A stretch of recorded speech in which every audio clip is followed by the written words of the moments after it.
Hello YouTube, and welcome to a video introduction to programming in Java. I'm your host Trey, and we're gonna go through a few basic concepts before we actually get into it. This video is basically gonna talk about everything that you need to know about Java. Before we get into everything and the coding and the programming and whatnot, there's a few things that you need to understand before actually getting into programming. I'm going to cover all that in this video, and we're also going to talk about um, the software that you're going to use in case you have never written code before. So without further ado, let's get into it.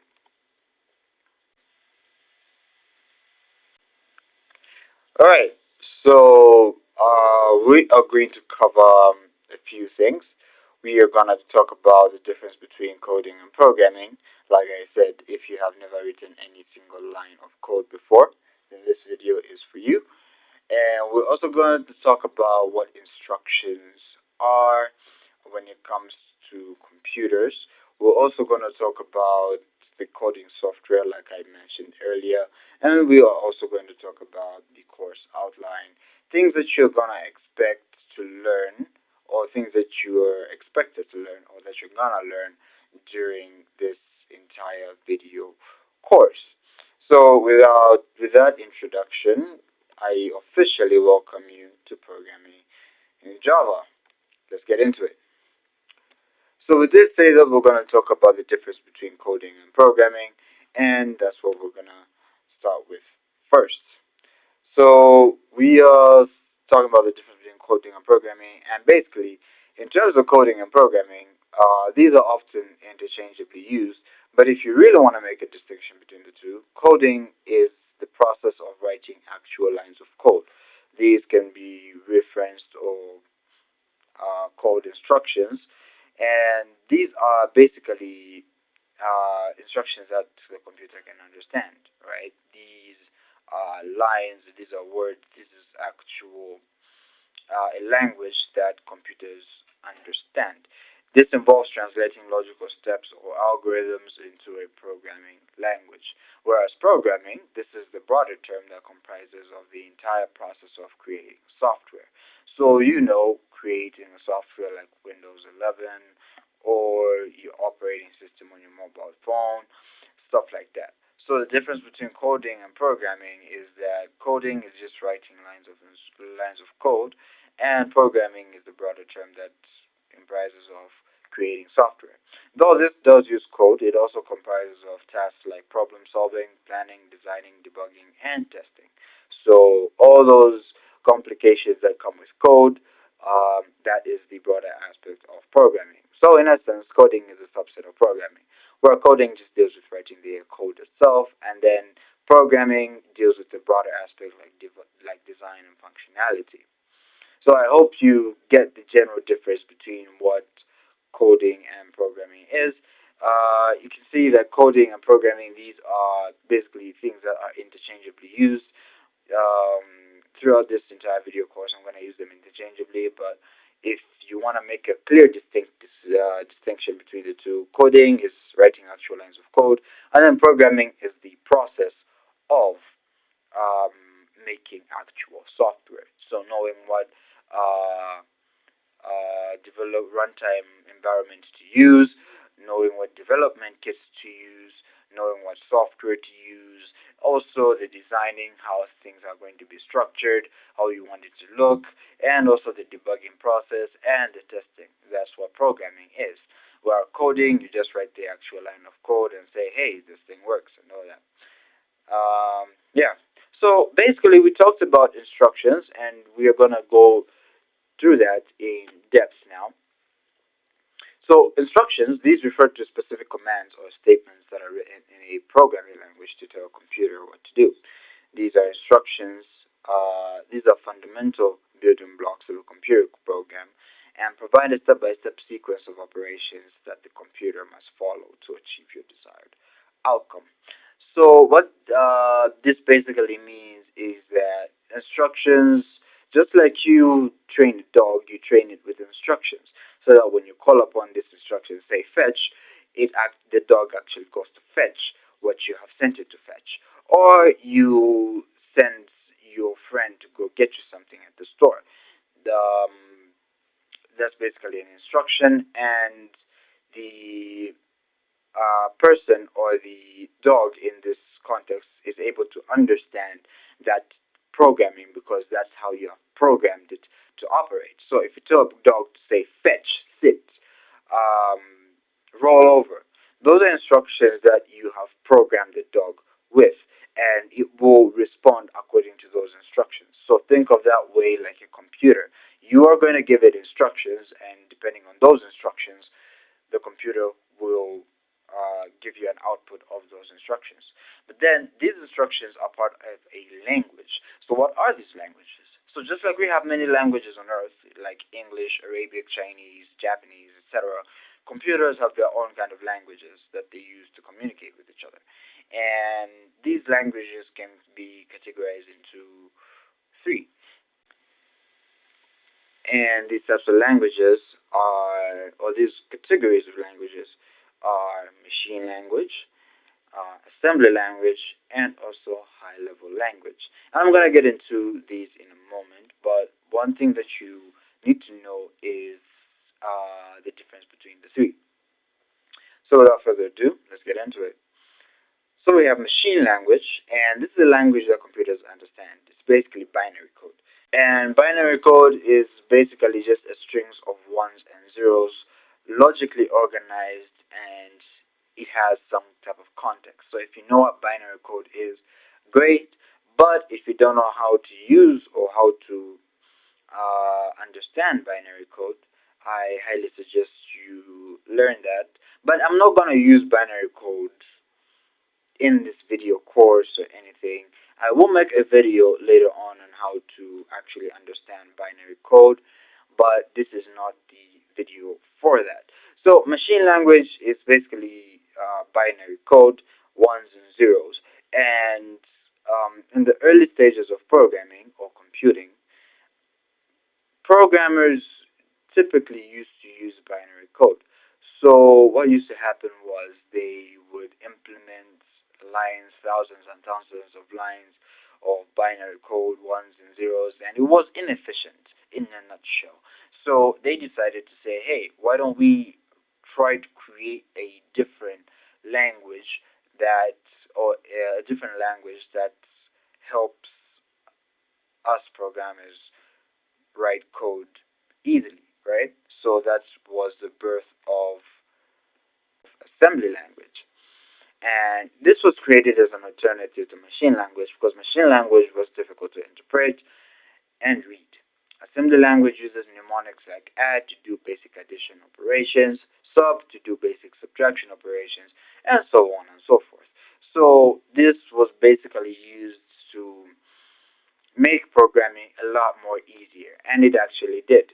A basic example of a computer that used assembly language was the IAS that was created way back when in the 1960s, and this was a revolutionary machine. It was a revolutionary device that changed everything about coding and computing as a general.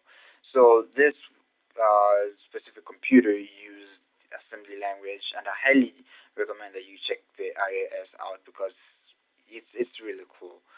So yeah, that's assembly language for you. But still, assembly language had a lot of things to do, but there was a way, programmers thought that there was a way to make programming way easier than just having mnemonics. So that's when high level language came about. And this was created to make programming way simpler by using human language to tell the computer what to do and what operations to take and at what point. Examples of these high level languages could be Java, Python, C, C Sharp, C++, and many others like Kotlin, PHP, and scripting languages like HTML, CSS, and all those things. So basically, these are the types of languages. We have machine language, assembly language, and high-level language. And by now, I'm sure you should be able to differentiate between the three types or the three categories of languages. Alright, so with that being said, I think right now we should go to what type of software you must use as a programmer. So these could generally vary depending on your preference. But for me, I recommend two of the runtime environments for programming, especially for Java. You're free to use any other software that is available, but I highly recommend these two. So for the first one, um, I think the best that you can use is Notepad, and it has a size of 16.9 megabytes, of around that size anyway. It's very simple to use, not really complicated. It's the most simplest. It's a text editor actually, and it's really good for programming. Actually, majority of my codes that I've written in Java, including all these special effects like creating software, sorry, not software applications, and everything was done using Notepad. So Notepad is very good. It's very simple to use. It doesn't require a lot of extensions, or it doesn't have any inbuilt software. It's very easy, and it's very simple really. You can just tell it, do this, do this, do that, and it will do that exactly as you want it.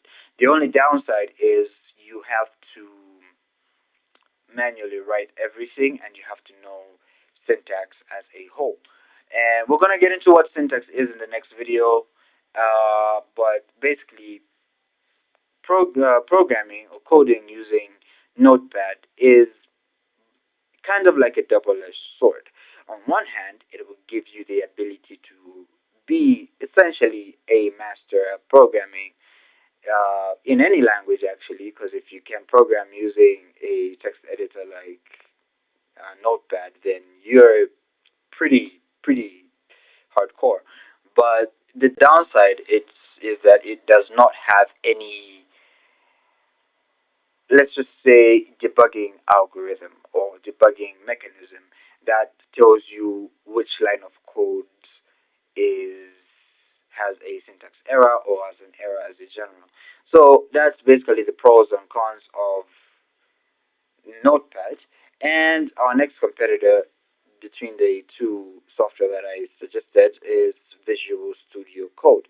And this is a very good text runtime environment, honestly, because this actually has the debugging software or debugging algorithms that actually tells you where the error is, the problems in the lines of code, and whatnot and whatnot. Before you actually even compile your code, it will tell you that there's an error on this line, there's an error on this line, and this line.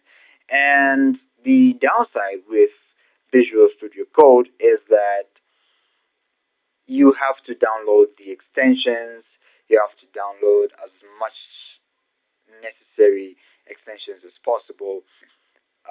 The good side about it, however, is that once you download those extensions, programming becomes way easier for you, and you actually know